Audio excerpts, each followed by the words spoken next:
क्योंकि इंसान गलत तभी सहता है जब वो किसी पर निर्भर होता है कि ये नहीं तो कहाँ जाएंगे, घर नहीं, कुछ नहीं, खाएंगे क्या। तो ये करके मत जाइए, इसको काबिल बना कर जाइए कि इसको किसी की जरूरत नहीं। और इसके बाद अपने आप रिश्ते अच्छे बनते हैं, क्योंकि अब भावनाओं पर बन रहे हैं, निर्भरता पर नहीं कि हमको इस चीज की जरूरत है, उस चीज की जरूरत है, नहीं, अब सिर्फ प्रेम की वजह से बन रहे हैं। तो असलियत में वो व्यक्ति को समझने की कोशिश करेगा, नहीं तो झुकना पड़ेगा ये सोच कर कि मेरे पास ये नहीं है तो निर्भर तो है, रुकना ही पड़ेगा। ऐसे रिश्ते अच्छे नहीं होते।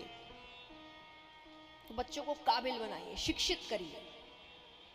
तो उनको पढ़ाया नहीं गया, घर के काम इत्यादि कराने लगे। अब घर वाले कराते सो कराते, बाहर वाले भी कराने लगे।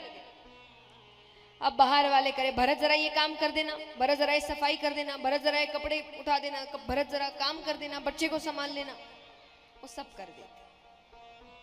उनकी इस सरलता को उनकी मूर्खता समझी और उनका नाम रख दिया जड़ भरत।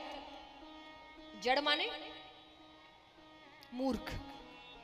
जड़ का मतलब होता है, ऐसे एक और मतलब पर जड़ का एक और मतलब है मूर्ख। तो उनको गांव वाले बुलाते थे जड़ भरत कि मूर्ख है ये। अब यहाँ भाइयों ने सोचा कि हम काम कराते सो कराते, बाहर वाले तो बिना पैसे दिए कराते। तो उनको गांव के बाहर उनका एक खेत था, उसकी रखवाली के लिए भेजा। वहां ना खाने की व्यवस्था, ना रहने की व्यवस्था, पर भेज दिया, वो चले गए। अब उस खेत के पास में एक माता भद्रकाली का मंदिर था। वहां अफवाह उड़ रखी थी कि कोई किसी की बलि चढ़ा दे तो माता मुंह मांगा वरदान देती है। अफवाह, वरना कोई भगवान ऐसे नहीं होंगे जो किसी बेगुनाह की बलि लेकर आपकी इच्छाएं पूरी करेंगे। तो उनको पता चलता है तो डकैतों ने कहा ढूंढो किसी को, यहाँ पर बैठा होगा। बलि चढ़ाते और इतना धन मांग लेंगे माता से कि कभी भी डकैती करने की जरूरत नहीं पड़ेगी।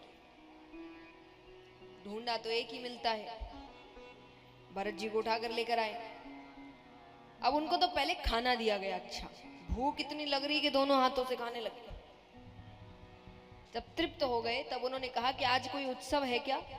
बोले क्यों? बोले मुझे इतना अच्छा खाना दिया जा रहा है, कपड़े दिए जा रहे हैं।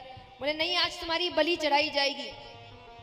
अब वो कहे अगर ऐसी बात है तो रोज मेरी बलि चढ़ा दिया करो और मुझे भोजन दे दिया करो, मैं यही रहता हूं। उनको बलि तक का मतलब नहीं पता। डकैतों ने कहा अच्छी बात है, दिक्कत नहीं करेगा। उनको मंदिर में लाते हैं, आंख बंद करके बैठाते हैं, तलवार निकाल रहे हैं, मार नहीं लग रहे हैं कि वहां साक्षात माता भद्रकाली प्रकट होती है। बोलिए काली महाकाली मात की।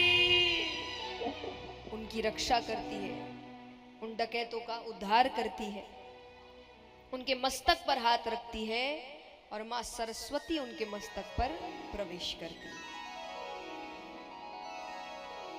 तो इस प्रकार भरत जी की कथा आती है।